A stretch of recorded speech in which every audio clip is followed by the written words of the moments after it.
Hey, my name is ShawNshawN. I sell art on ShawNshawN.co and specials on eBay. Today we're going to review Jojo Rabbit.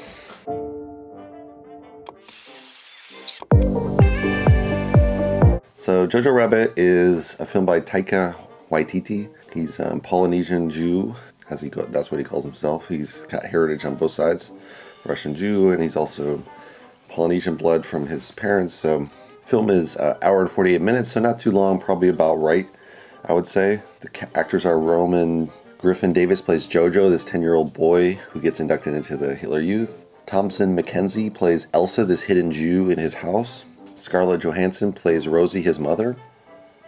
Taika Waititi plays Hitler, his imaginary friend, played as Hitler. Sam Rockwell plays Captain Kenzendorf, who is the leader of the Hitler Youth. Rebel Wilson plays Fraulein Ram, who's kind of his helper to back up Captain Kenzendorf to train the women in the Hitler Youth for women. So the story is this 10-year-old boy. He's excited to go off to his first day at the mandatory Hitler Youth, and he's all excited to go. And he gets all ramped up with this imaginary friend that looks like Hitler. And he goes, he ends up at the camp. He meets his best friend there. They instruct him to try to kill this rabbit, and he can't do it. He tries to set the rabbit free because he's like, no, we can't kill the rabbit. That's terrible. And they're just like, he's chicken. They call him Jojo Rabbit after that. So he kind of runs away. He's all embarrassed. And then his imaginary friend hypes him up. He's like, no, you got to go back. Show me you're a man. And so he runs back, and he's like, grabs a hand grenade and throws it. And he bounces off a tree and comes back and then lands near him, blows up. So obviously he like injures himself. I mean, he's 10. Why would you show 10-year-olds how to throw hand grenades? So he's all damaged, and then his mother comes in and gives talks down to Captain Kenzendorf, who's been demoted again. Like, first he's a soldier, lost his eye doing something stupid.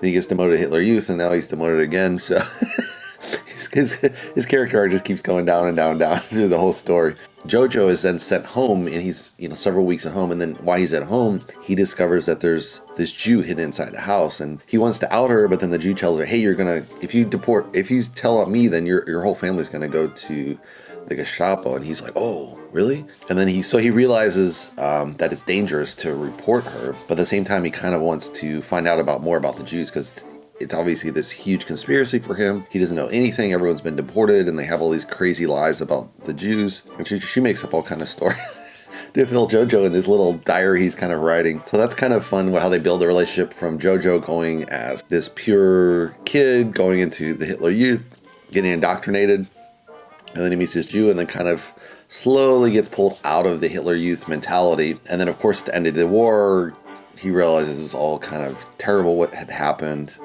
on a kid's level, right? Comes to term a little bit with Elsa. So that's kind of the story.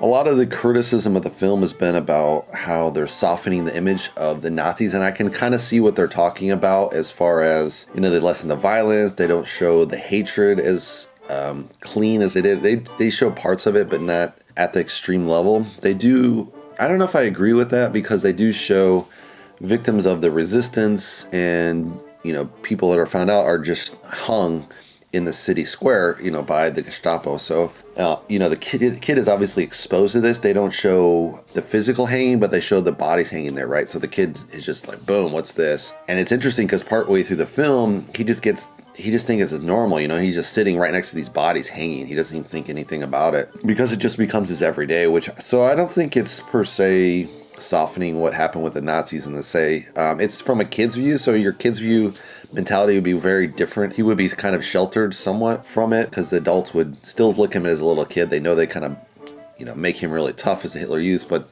they know they're kids, so there's only so much you can do with them. The older kids obviously are getting really Nazified, and they're really kind of becoming fanatics. So you can see that difference between kind of when they first go in at 10, and then by the time they're 16, these older kids are about ready to go off to the war, drafted, or 14 or 15, and they're like really hardcore. So you can see the transition from pure innocence to this fanatical hatred that Hitler is building up within these Hitler Youth camps. I think it's a pretty good way to introduce smaller kids, to the war experience. You really teach kids how hatred is really learned. It's not really innate. Like a lot of people think we're the white and we're the supremacists, or under the Nazis, like the Germans are the best race. And this is all learned stuff that people learn from their parents, from all their surroundings. It's really interesting because they really kind of show that in the film, which is really, I would say it's a really great way to introduce kids to how hate is so negative and destructive nature of hate. So I think it's, pretty good in that aspect.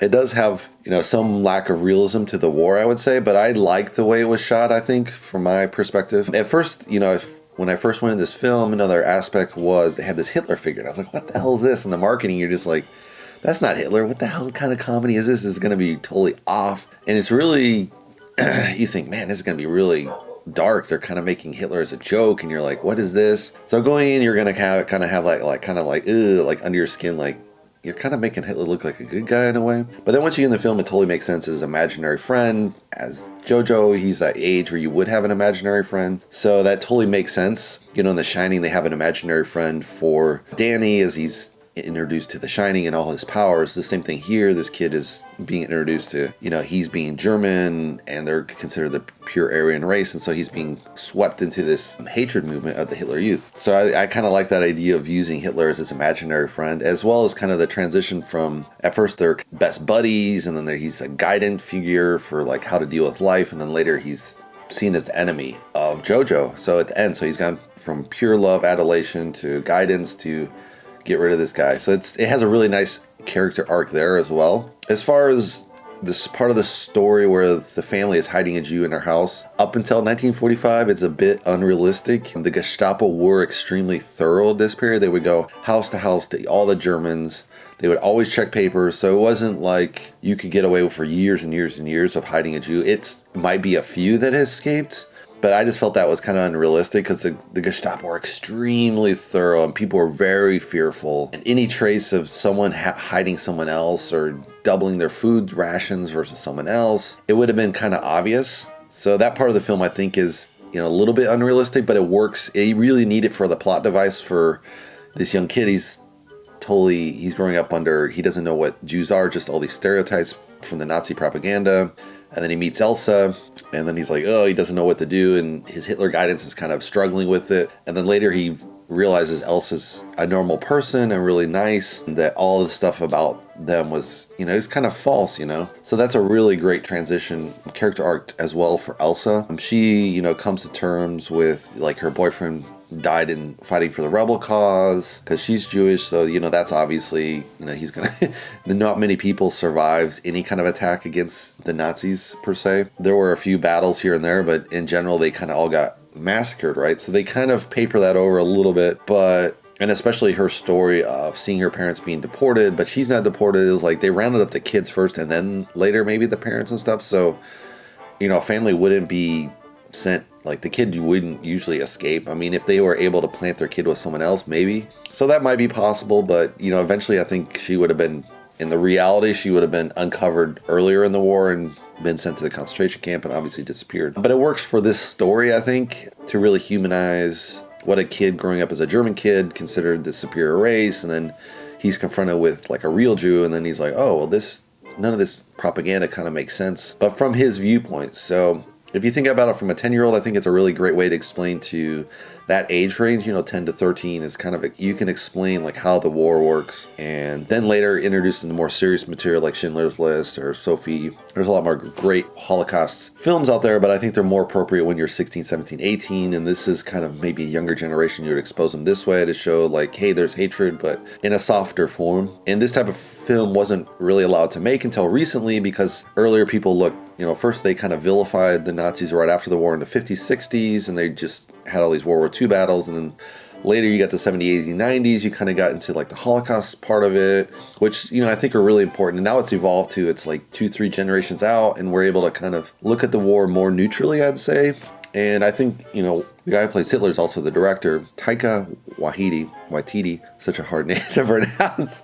But he does a really great job, I think, because he has some of the roots, so he knows kind of the Holocaust, but it's 2 generations out. And, there's kind of like this more objective scene of it. He also grew up in Polynesia, or New Zealand, the farthest possible way away from the original Nazi Germany. So he wasn't necessarily exposed to how crazy it was in Nazi Germany.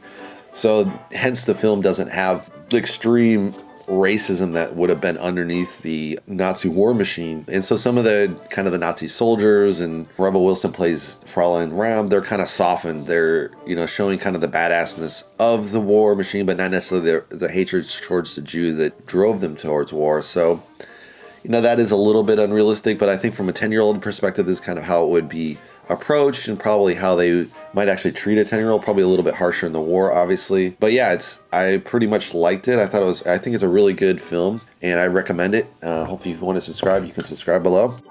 And I'll see you in the next movie review. Thanks for watching, guys.